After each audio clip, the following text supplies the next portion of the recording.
नमस्कार, crack 3x के online classes में आपका हार्दिक अभिनंदन, हार्दिक स्वागत है। मैं एल आर मोबिया आपका हार्दिक अभिनंदन करता हूं। देखिए, हमने कक्षा 12 का टॉपिक स्टार्ट कर रखा है, इसका नाम है सारणी। तो पिछली क्लास में हमने सारणी के बारे में क्या पढ़ा था, सारणी के मान कैसे निकालते हैं, प्रथम कोटि की सारणी का मान कैसे निकालते हैं, द्वितीय कोटि की सारणी का मान कैसे निकालते हैं और तृतीय कोटि की सारणी का मान कैसे निकालते हैं, इतनी बात की थी अपन ने। आज अपन इसी चीज़ को कंटिन्यू करते हैं। मैं एक बार लिख देता हूँ। जैसे मान लीजिए अपने पास में कोई डिटरमिनेंट है, जैसे मान लो डेट ए है ना, ये अपने पास कोई डिटरमिनेंट है, जैसे मान लो ये हमारे इसका एलिमेंट है A11, A12, A21 और A22।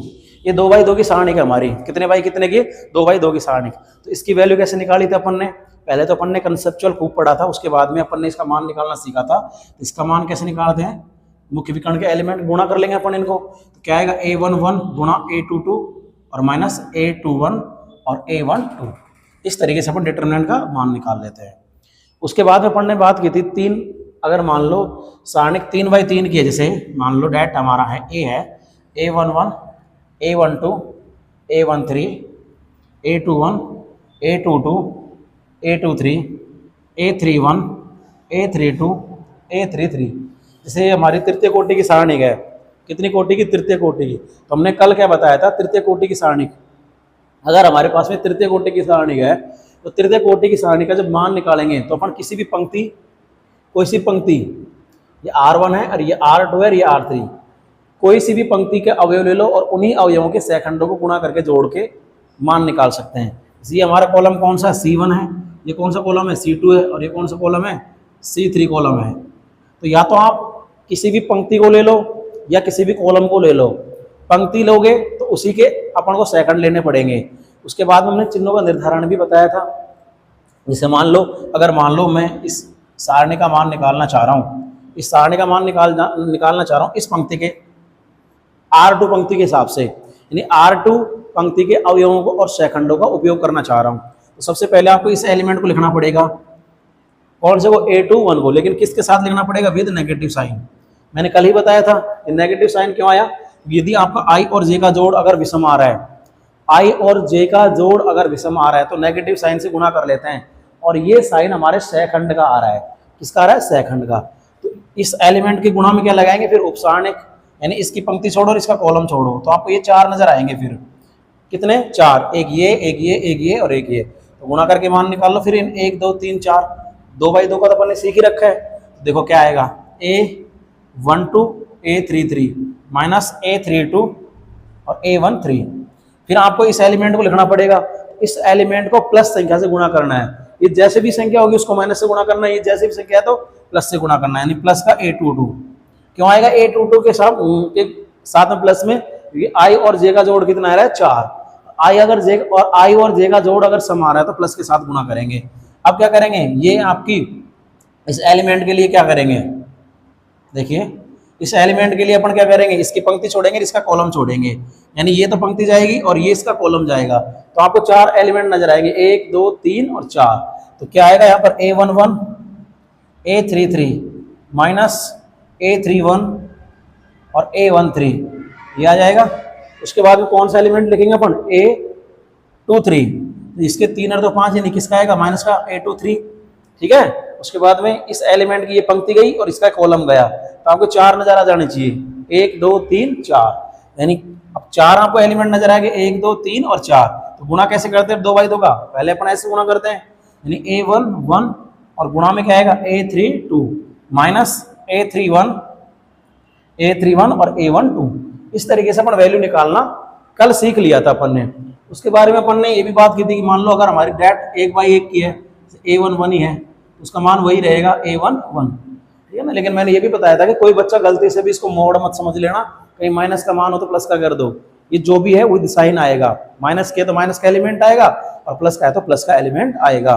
इतनी बात अपन ने समझ ली थी। आज अपन और कोई चीज समझते हैं, देखो आगे चलते हैं। देखो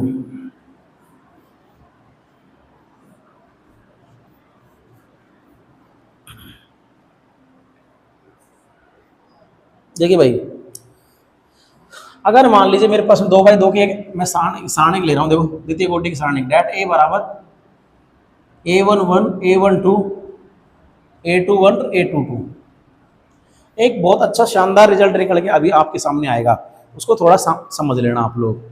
मान लो मैं एलिमेंट तो इस पंक्ति के लिए लेता हूँ, एलिमेंट तो कौन से ले रहा हूँ, R1 पंक्ति के, अवयव तो मैं R1 पंक्ति के ले रहा हूँ, और सहखंड में R2 पंक्ति के ले रहा हूँ। अवयव तो मैं कौन सी पंक्ति के ले रहा हूँ, R1 पंक्ति के तो मैं अवयव ले रहा हूँ, और सहखंड किसके ले रहा हूँ मैं, R2 के।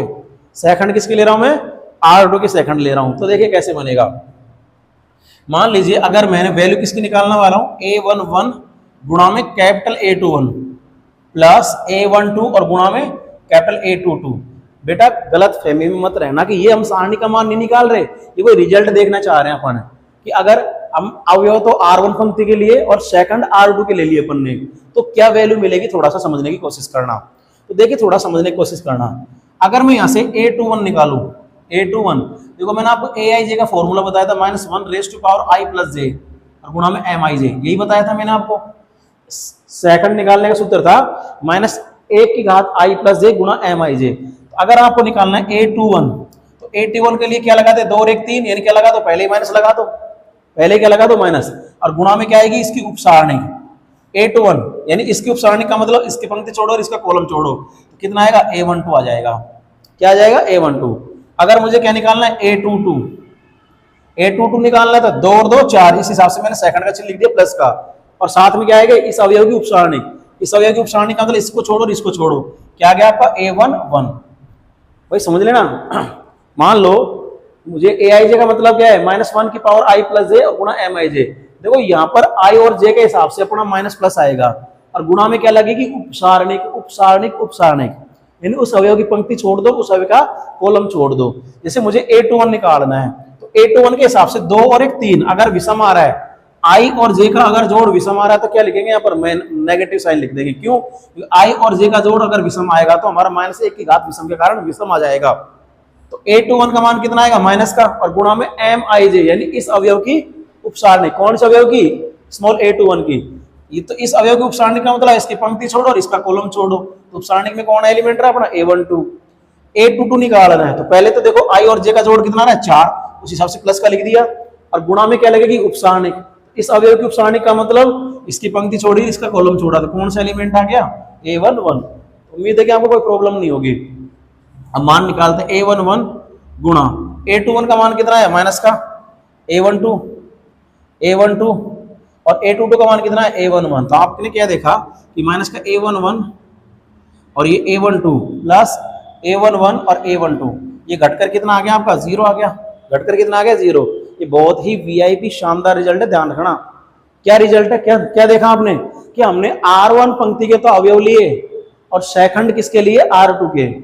अवयव किसके लिए, R1 के, और सेकंड किसके लिए, R2 के, और उनको गुणा करके जोड़ा तो प्राप्त मान कितना है, 0। ये सारणिक का मान नहीं है, पहले बोल देता हूं, ये हमारा एक प्रॉपर्टी है, एक गुणधर्म है, ध्यान रखना सारणी के लिए। इसका मतलब समझ में आया आपके कि अगर आपने पंक्ति कोई ले ली, और मान लो पंक्ति एलिमेंट तो R1 के ले लिए, अवयव तो किसके ले लिए, R1 के, और सेकंड कौन सी पंक्ति के ले रहे हो आप, R2। अगर अवयव R1 पंक्ति के ले रहे हो, सेकंड R2 पंक्ति के ले रहे हो, और उनको गुणा करने के बाद में जोड़ोगे तो मान डेफिनेट कितना मिलेगा आपको, मान डेफिनेटली ही 0 मिलेगा आपको, मान डेफिनेटली ही 0 मिलेगा। और अगर आपने अवयव लिए R1 के और सेकंड भी R1 के अवयव के लिए, तो गुणा करके जोड़ोगे तो वो मान किसका प्राप्त होगा, वो मान हमको सारणिक का मान प्राप्त होगा। तो बेटा ये मान सारणिक का नहीं है, मैंने पहले ही बता दिया अभी आपको, अब समझिए। और बहुत इंपॉर्टेंट गुड प्रॉपर्टी यही है, और थोड़ा समझ लो, 3/3 से मैं समझा रहा हूं, आपकी क्लियरिटी आ जाएगी बिल्कुल। जैसे मान लो मेरे पास तृतीय कोटि की कोई डिटरमिनेंट है, डेट A बराबर A11 A12 A13, ये है आपका A21 A22 A23, ये है आपका A31 A32 A33, ये अपने पास में है। मान लो मैं R1 पंक्ति ले रहा हूं, R1 पंक्ति के अवयव ले रहा हूं, R1 पंक्ति के ही सेकंड ले रहा हूं, तो ऐसी स्थिति में तो डेट A का ही मान आएगा। क्या आएगा, A11 गुणा में कैपिटल A11, A12 गुणा में कैपिटल A12, A13 गुणा में कैपिटल A13। तो ये जो मान लिखा है ना, ये तो मान सारणिक का है, या इसी मान को क्या लिखा जा सकता है अपन, डेट A बराबर, मान लो मैं इस पंक्ति को ले लूं, कौन सी को, R2 को, R2 को लूंगा तो क्या नहीं, A21 गुणा में A21, A22 गुणा में कैपिटल A22, A23 गुणा में कैपिटल A23, तो ये भी जो मान आएगा वो भी सारणिक का आएगा। या डेट A बराबर मैंने इस R3 पंक्ति के हिसाब से या R13 के अवयवों और शेखंडों का प्रयोग करके मान निकाल सकता हूं। तो क्या आएगा, A31 गुणा में कैपिटल A31, A32 गुणा में कैपिटल A32, स्मॉल A33 गुणा में कैपिटल A33। ये भी मान किसका बेटा, सारणिक का।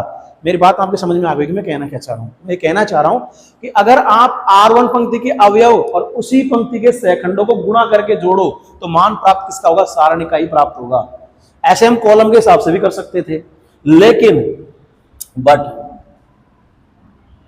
लेकिन अगर मैंने अवयव ले लिए A11, A12 और A13, थोड़ा समझना, अवयव मैंने कौन सी पंक्ति के लिए, R1 के, अवयव मैंने कौन सी पंक्ति के लिए, R1 के, और सेकंड या तो मैं R2 के ले लूं या R3 के ले लूं।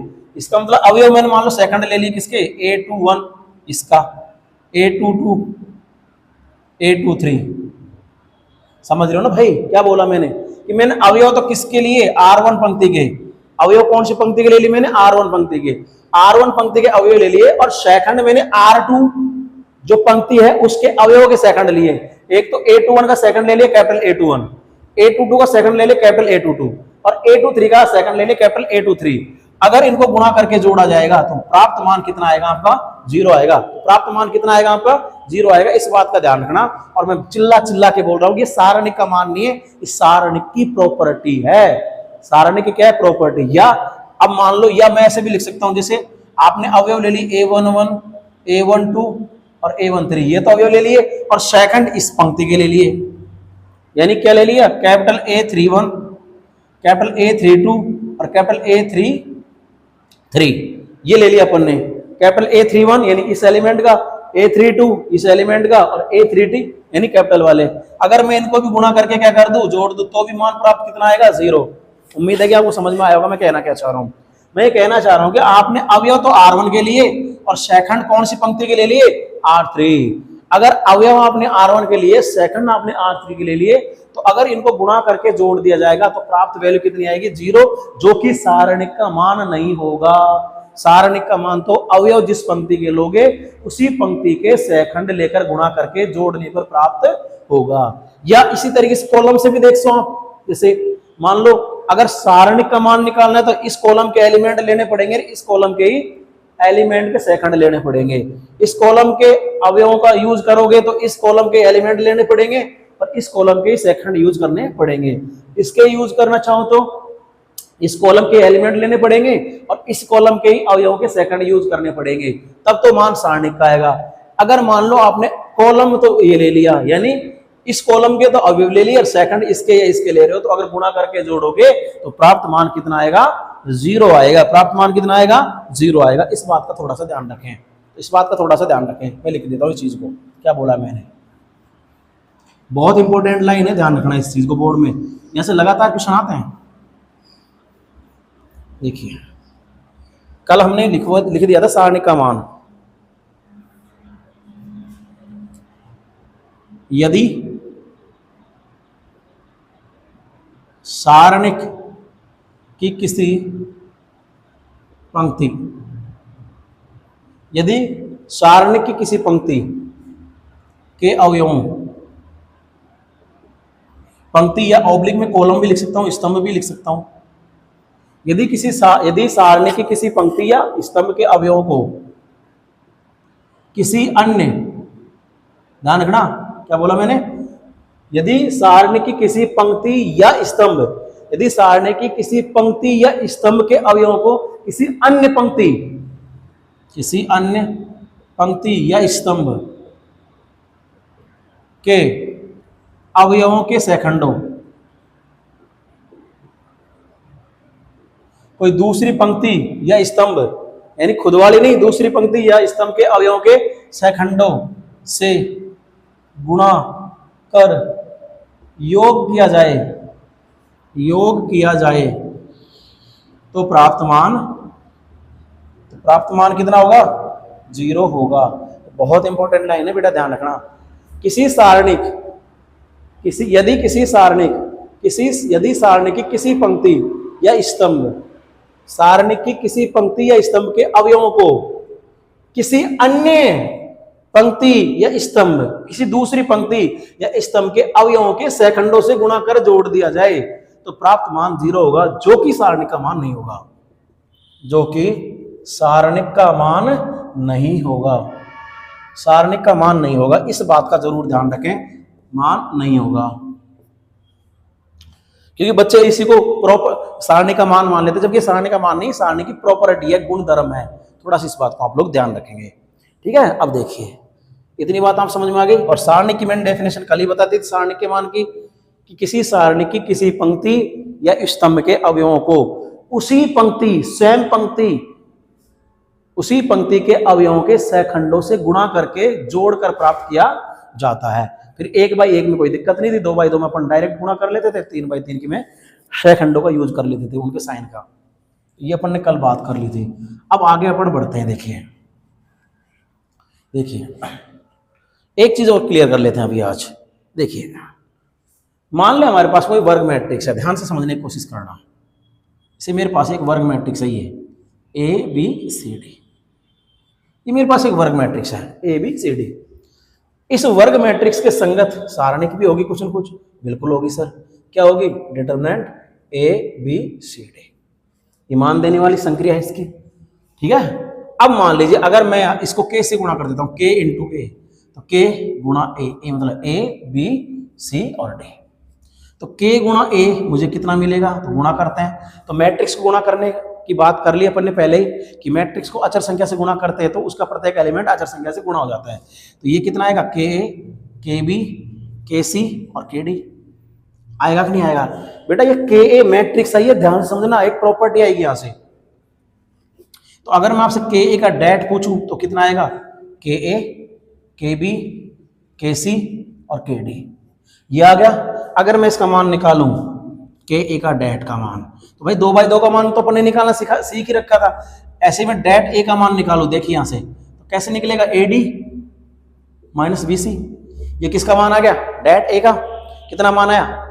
AD minus BC। और KA का डैट निकालेंगे तो ये इससे गुणा हो जाएगा, कितना आएगा? K² AD माइनस ये इससे गुणा हो जाएगा K² AC। क्या आपको पता क्या कॉमन निकल रहा है इसमें? KA का डैट बराबर कितना आएगा? K² गुणा AD माइनस AC। AD, एक मिनट, AD माइनस BC आएगा, ये AC नहीं आएगा। इसको जब गुणा करेंगे तो कितना आएगा? K² BC, K² और ये कितना आएगा? BC। अब AD माइनस BC यानी किसकी वैल्यू है? डैट A की, यानी K × A का डैट किसके बराबर आ गया? K² that A। एक रिजल्ट है ये। अभी मैं आपको इस रिजल्ट के ऊपर बात करूंगा, ध्यान समझना। यानी इसको मैं हटा देता हूं तो आपने क्या देखा? हमारे पास में एक मैट्रिक्स थी ABCD। ये मैट्रिक्स थी कितनी कोटि थी? 2/2 की। तो अगर हमने बात किया था इसी मैट्रिक्स के अंदर अपन ने डिटरमिनेंट निकाली थी K गुणा A, तो K गुणा A का जो डिटरमिनेंट निकला वो कितना आया था? K² गुणा A का डिटरमिनेंट, यही आया। K × A का डिटरमिनेंट कितना आया? K² गुणा A का डिटरमिनेंट। इसका मतलब यहां पर इसकी कोटि कितनी थी? 2/2 की। ध्यान समझना। आगे और एक चीज देखिए, आगे देखो। अभी मान लो मेरे पास में कोई मैट्रिक्स है, वंस अगेन, जैसे A, 3/3 के ले रहा हूं, A, B, C, D, E, F, G, H, J। ये K लगा लो, K की जगह मैं J ले लेता हूं, ये J है। अब मैं इसके संगत में मुझे कोई डिटरमिनेंट मिल जाएगी, तो डिटरमिनेंट A कितनी होगी?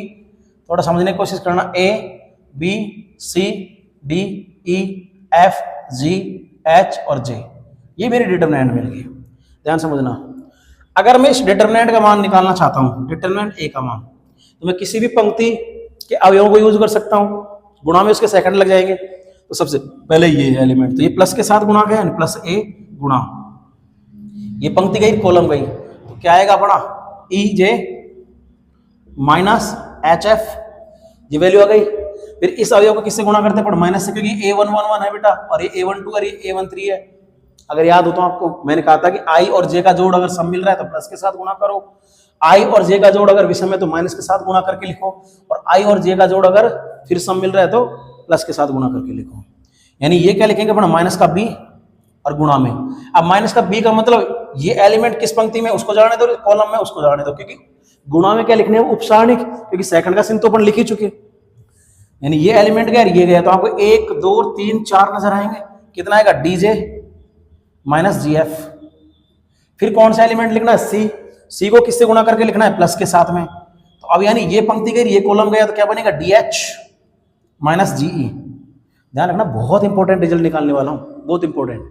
अब इस चीज को मैंने यहां से हटाता हूं। देखो, मान लो मैं यहां से k गुणा ए निकालना चाह रहा हूं, मैट्रिक्स, मैट्रिक्स की बात कर रहे हैं अपन, तो k से गुणा हो जाएगी सारी। में थोड़ा सा लिख देता हूं डायरेक्ट, यानी क्या मिलेगा अपन को, के ए, के बी, के सी, के डी, के ई, के एफ, के जी, के एच और के जे। कुछ इस तरीके से मिलेगा अपन को। ये मैट्रिक्स मिली अपन को, कौन सी मैट्रिक्स मिली, k इंटू ए। अब मैं इसको यहां से हटा रहा हूं, देखो यहां से। या मैं एक चीज और देखो, अगर मैं इसको डिटरमिनेंट बदलूं तो k इंटू ए का डिटरमिनेंट कितना हो जाएगा, डेट के ए, के बी, के सी, के डी, के ई, के एफ, के जी, के एच और के जे। ये अपने डिटरमिनेंट निकले, ये अपने क्या निकले, डिटरमिनेंट। अब मैं इसको हटा रहा हूं, देखो इसको रख रहा हूं। आपको पता है एक कोटि 3x3 की थी, इसको भी मैं हटा रहा हूं, इसकी भी कोई खास जरूरत अपन को है नहीं। इसको मैं हटा रहा हूं, कोटि 3x3 की ध्यान रख लेंगे अपन। अब देखिए इसकी वैल्यू लिखेंगे अपन, तो k इंटू ए का डेट कितना आएगा, देखिए मैं फिर वही पंक्ति R1 के थ्रू प्रसार कर रहा हूं, R1 के अनुदिशि में वैल्यू निकाल रहा हूं। तो के ए गुणा, इस पंक्ति को छोड़ो, इसका कॉलम छोड़ो, तो ये गुणा आ जाएगा, कितना आएगा, के स्क्वायर ई जे माइनस के स्क्वायर एच एफ, ये अपने पास में आ गया। फिर क्या आएगा, माइनस के बी, माइनस के बी, ये एलिमेंट लिखेंगे विद नेगेटिव साइन लिखेंगे, तो यानी ये पंक्ति गई, ये कॉलम गया, तो गुणा में क्या लगेगा बताओ, के स्क्वायर डी, ये इससे गुणा हो जाएगा, क्या बनेगा, के स्क्वायर और डी जे माइनस ये इससे गुणा होकर कितना आएगा, के स्क्वायर और जी के मतलब जी एफ, सॉरी जी एफ। ऐसे देखिए, अब इसको लिखेंगे तो प्लस साइन के साथ लिखेंगे, प्लस के सी और गुणा में क्या, ये पंक्ति गई, ये कॉलम गया, तो क्या आएगा, के स्क्वायर डी एच माइनस के स्क्वायर ई जी ई, के स्क्वायर और जी ई। दिख रहा है। अब देखिए थोड़ा सा, अगर यहां से आप थोड़ी सी चीज निकालें तो देखो के स्क्वायर यहां से बाहर निकलेगा, के स्क्वायर यहां से बाहर निकलेगा, तो यहां पर क्या बन जाएगा, के क्यूब। वैसे के स्क्वायर यहां से बाहर निकलेगा, के स्क्वायर यहां से बनेगा, तो यहां पर भी क्या बन जाएगा, के क्यूब। यहां पर भी क्या बन जाएगा, के क्यूब बन जाएगा, और यहां पर भी के स्क्वायर बाहर निकलेगा, तो ये भी क्या बन जाएगा, के क्यूब। इसका मतलब अगर अपन के क्यूब बाहर निकाल दें तो क्या मिलता है अपन को, यहां से ए गुणा ई जे माइनस एच एफ, यहां से के क्यूब बाहर निकल गया, तो क्या बच गया, बी, और क्या मिल गया, D J minus G F. यहां से के क्यूब बाहर निकल गया, तो क्या मिला अपन को, के क्यूब तो बाहर ही निकल गया, तो क्या बच गया अपने पास में, सी और गुणा डी एच माइनस जी ई, ये अपने पास मिला है। और ये देखो ये क्या है, ये चीज यही है अपनी, A into E G minus H F minus B D J minus G F और D H minus G E, यही चीज है। यानी क्या मिला आपको, के क्यूब, और ये क्या हमारा डेट ए, यानी ये के गुणा ए का डेट मिला। तो एक बहुत ही शानदार रिजल्ट आपके सामने बाहर निकला अभी। क्या, तो जब हमने हमारी मैट्रिक्स 2x2 की थी, जब हमारी मैट्रिक्स 2x2 की थी और मैट्रिक्स को अगर k संख्या से गुणा किया है, तो यानी उसके जो सारणिक का मान है वो कितने गुणा हो गया, k स्क्वायर गुणा हो गया था। और जब हमने मैट्रिक्स कितने बाई कितने की ली थी, 3x3 की, और 3x3 की मैट्रिक्स को लेने के बाद में हमने उसको k से गुणा किया, तो k इंटू ए का डेट कितना आ गया, k की घात 3 गुणा a का डेट आया। इसका मतलब यह है कि अगर आप किसी मैट्रिक्स को अचर संख्या k से गुणा करोगे तो उसकी सारणी, अगर किसी मैट्रिक्स को अचर संख्या k से गुणा करोगे तो उसकी सारणी k की घात n से गुणा हो जाएगी, जहां n मैट्रिक्स की कोटि है। तो जरा ध्यान से समझना इस चीज को। तो यही चीज मैं समझाने की कोशिश कर रहा था आपको, विद एग्जाम्पल विद प्रूफ मैंने इस चीज को क्लियर कर दिया। यदि मान लीजिए, यदि किसी आव्यूह। यदि किसी मैट्रिक्स की कोटि n है, यदि किसी मैट्रिक्स की कोटि कितनी है n, यदि किसी मैट्रिक्स की कोटि n है उसे k से गुणा कर दिया जाए। यदि किसी मैट्रिक्स की कोटि कितनी है n, यदि किसी मैट्रिक्स की कोटि n है, यानी एक वर्ग मैट्रिक्स है n कोटि की, किसी मैट्रिक्स की कोटि n है उसे k से गुणा कर दिया जाए तो k इंटू ए का डेट बराबर k टू पावर n गुणा a का डेट। ये बहुत इंपॉर्टेंट प्रॉपर्टी है, एग्जाम में क्वेश्चन आ सकता है यहां से छोटा, यानी k इंटू ए का डेट बराबर k raise to power n गुणा a का डेट, जहां n क्या है कोटि किसकी, चाहे तो आप उसको वर्ग मैट्रिक्स की कोटि बोल लो, चाहे वो सारणिक की कोटि हो जाएगी। ठीक है, तो इस बात समझ में आ गया? ओके, तो देखिए अब नेक्स्ट चीज अपन पढ़ते हैं कि देखो क्या, equality of the determinants, equality of determinants. देखिए हमने क्या पढ़ा कि सारणिक मान देती है, जो कि मैट्रिक्स कोई मान नहीं देती। सारणी का एक फिक्स वैल्यू आता है, धनात्मक आ जाए, ऋणात्मक आ जाए, जीरो आ जाए, लेकिन वैल्यू सारणी की निकल के आती है। मैं दो सारणिक ले रहा हूं आपके सामने, जरा ध्यान दें। इसे मान लो ये मेरे 5 है, ये 6, और ये मेरे पास में है 3, और ये मेरे पास में है -1। एक तो मेरे पास में ये है डिटरमिनेंट, और दूसरी मेरे पास में डिटरमिनेंट ये है। ये मेरे पास -3 है, ये मेरे पास -5 है, ये मेरे पास में 6 है, और ये मेरे पास -1 है। आप देख लीजिए यहाँ पर दो मैंने डिटरमिनेंट लिए 2/2 की, ध्यान समझ लेना। मैंने दो सारणिक ली थी, कितनी कोटि कितनी ले रखी, 2/2 की, 5 6 -1 3, ये -3 -1 6 और -5। समझने की कोशिश करना। अगर मैं यहाँ से डेट ए का मान निकालता हूँ तो कितना निकल रहा है, 5 3 15, बीच में माइनस आएगा, ये मैंने डिटेल में आपको समझा रखा है। और ये 6 गुणा -1 यानी कितना आएगा, -6, तो कितना आएगा 15 + 6, तो कितना आ गया भाई 21। तो डेट ए का मान कितना है इस कंडीशन में, 21 आ गया। डेट ए का मान कितना है इस कंडीशन में, 21। अगर मान लो मैं डेट बी का निकालना चाहूँ तो डेट बी का मान कितना निकलेगा भाई, ये दोनों भी तो गुणा ही होंगे, कितना आएगा 15, प्लस के हो जाएंगे, बीच में माइनस, और फिर कितना आएगा -6, कितना आया 15 + 6, तो कितना आ गया इसके वैल्यू भी 21। तो डेट बी की वैल्यू कितनी है, 21। क्या देखा आपने, आपने ये देखा कि वैल्यू तो दोनों की बराबर ही है, डेट ए की डेट बी की। इसका मतलब क्या लिख सकता हूं मैं, डेट ए बराबर डेट बी। अरे बोलो भाई, लिख सकते हैं कि नहीं लिख सकते? अरे लिख सकते हैं कि नहीं लिख सकते? बिल्कुल लिख सकते हैं। हालांकि दोनों की कोटि तो बराबर होनी चाहिए, उसमें तो कोई बड़ी बात ही नहीं है, कोटि तो बराबर होनी चाहिए। देखो अगर हमारे पास डेट ए है, ये हमारे पास डेट बी है, अगर डेट ए और डेट बी बराबर हैं, इसका मतलब क्या हुआ, क्या इनके एलिमेंट बराबर संगत, 5 इधर -3, क्या 6 इधर -1 नहीं, क्या -1 और इधर 6 नहीं, 3 इधर कितना -5 नहीं। तो माय डियर स्टूडेंट, ध्यान रखने की बात है कि सारणिक, अगर दो सारणिक बराबर दिए हैं तो उनके मान बराबर होंगे भाई, मान बराबर होंगे, उनके संगत एलिमेंट बराबर नहीं होंगे। इस बात का विशेष ध्यान रखें, ये ध्यान रखना है। अच्छा हाँ, एक चीज और, मैं क्या कह रहा था कि यहाँ पर तो अपनी जो कोटि वो 2/2 की है, इधर देन दो सारणिक बराबर में हो सकती है, उनकी कोटि भी अलग अलग हो सकती है, ये भी ध्यान रख लेना। जरूरी नहीं कि कोटि सेम ही हो, इधर 2/2 की है, इधर 3/3 की है। क्यों हो सकता है इसका मान फिर भी, और इन दोनों के मान तो फिर भी बराबर होने चाहिए, क्योंकि सारणिक अपन को देती है मान। सारणिक क्या देती है अपन को, मान देती है, तो मान बराबर आना चाहिए, संगत घटकों से कोई लेना देना नहीं है, संगत घटकों से कोई लेना देना नहीं है। तो चलो मैं इस चीज को प्रूव भी कर देता हूं, थोड़ा सा आप थोड़ा समझने की कोशिश करना।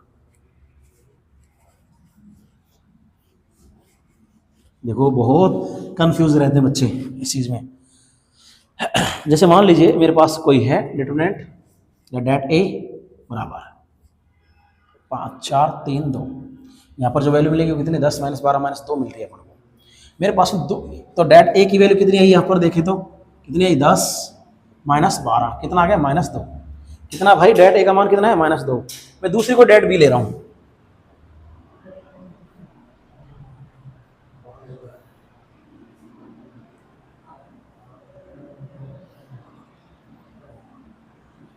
पाँच 4 3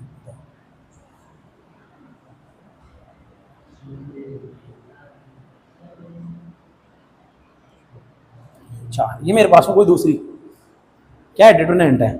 अब देखिए यहाँ से इसकी वैल्यू निकाल लेते हैं अपन। देखो इसकी भी 3/3 की, तो देखो मैं इस पंक्ति R1 के अनुदिश प्रसार कर रहा हूँ।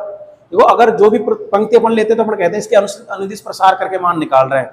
प्रसार करने का मतलब है उस पंक्ति के अवयव ले रहे हैं, उसी पंक्ति के हम सहखंड यूज कर रहे हैं। तो देखिए भाई, यानी अगर मैं यहां से डेट बी का मान निकाला तो मैं R1 के हिसाब से काम कर रहा हूं। इसको किससे गुणा करना है? प्लस के साथ। गुणा में इसकी पंक्ति छोड़ो, इसका कॉलम छोड़ता हूं, 4 नजर आ जाएंगे अपने आप ही। तो कितना आएगा? 5 दूनी 10 माइनस 4 थी 12। फिर इसको किससे गुणा करना है? माइनस के साथ में। फर्क तो पड़ेगा नहीं, जीरो है, और जीरो के गुणा में कुछ भी आए कोई फर्क नहीं पड़ रहा, यही फायदा होगा। फिर इसको किससे गुणा करना है? प्लस के साथ, लेकिन गुणा में कुछ भी आएगा कोई फर्क नहीं पड़ेगा, यानी ये कंप्लीटली क्या हो जाएगा? जीरो। ये भी कंप्लीटली क्या हो जाएगा? जीरो। इन डेट बी का मान कितना आएगा? वो -2 आएगा। क्या मुझे एक चीज में लिख सकता हूँ, डेट ए बराबर डेट बी? बिल्कुल लिख सकता हूँ, क्योंकि डेट ए का मान कितना आया था? -2, और डेट बी का मान